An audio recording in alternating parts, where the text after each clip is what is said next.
You little scumbag! Get up! Get on your feet! I got your name! I got your ass! Ah! Ah! Ah!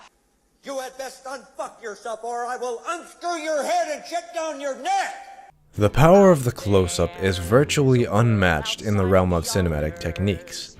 On top of this, the close-up is extremely versatile, as it's able to convey a variety of different thoughts, feelings, and pieces of information that the viewer wouldn't otherwise pick up on. In fact, this practice is so vital to the art of filmmaking that film theorist Jean Epstein once claimed that an object, body part, or face in a close-up seems to assume an almost godlike importance, and even that, being dramatic, inanimate objects seem alive, as though involved in the evolution of an emotion. This concept of animism in film can best be represented in the 2008 movie WALL-E, directed by Andrew Stanton.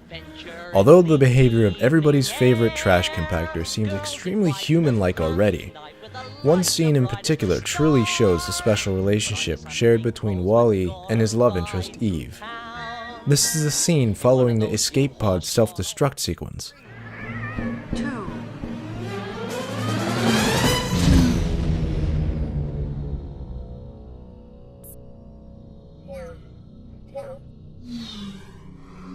Although Eve's voice clearly expresses her concern for WALL-E, her movement and expression, quote-unquote, which can be described as panicked or frantic, really allows the viewer to empathize with her supposed loss.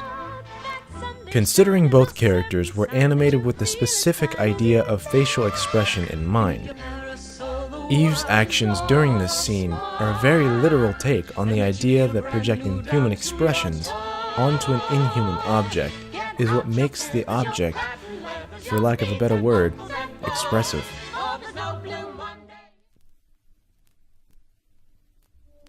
On the opposite side of the spectrum is Stanley Kubrick's esteemed 1987 film Full Metal Jacket. In this film, there seems to be an attempt to humanize certain characters, such as the protagonist, Joker. This is again done through the use of close-ups and primarily through nonverbal communication, a la facial expression, or a distinct lack thereof. For example, in the final scene, where Joker must decide to kill a young guerrilla fighter out of mercy, he visibly appears to struggle with the idea of finally having to take a life.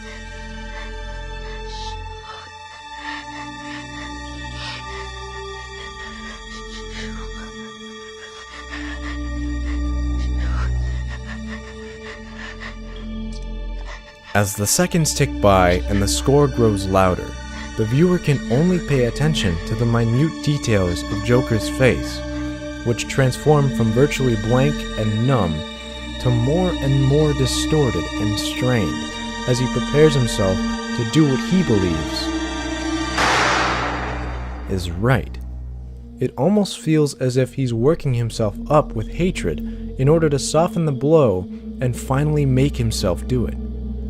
Again, all of this is exclusively expressed through close-ups, one long take in particular, and is an extremely powerful and complex image to behold.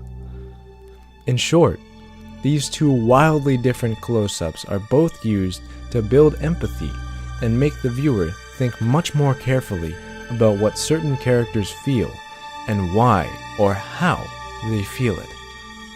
To me, it's this specific quality of film which is most effective at both turning non-human things into characters and showing a human character's humanity.